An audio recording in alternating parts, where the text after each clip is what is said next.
Another contributor to the rise of remote work is the growing number of success stories that exist, especially in the world of technology. Why do these success stories matter?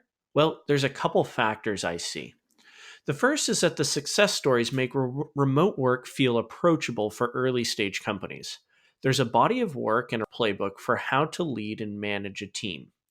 The second reason is that in the world of tech, a common route is to raise venture capital. I don't want to paint with a broad brush here, but most investors pattern match. They look for similarities across businesses. If you said that you planned on being distributed, it may be a red flag. For example, let's say your company is acquired and the new acquiring company wants everyone to work in the office. This could lead to a ton of employee turnover as many people may not want to move, right? And so this could depress the valuation and be a legitimate cause of concern for an investor.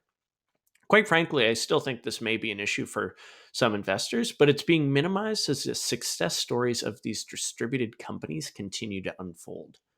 I remember even a few years ago that there were very few fully distributed companies that had more than 150 to 200 employees. Now, companies like GitLab, Automatic, Envision, Zapier, and others are leading the charge and scaling very quickly. To be more specific, GitLab has about 1,000 employees and recently raised over 250 million in funding on a $3 billion valuation.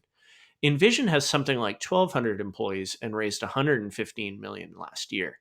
Automatic has about 900 employees and recently raised a $300 million round of funding on a $3 billion valuation.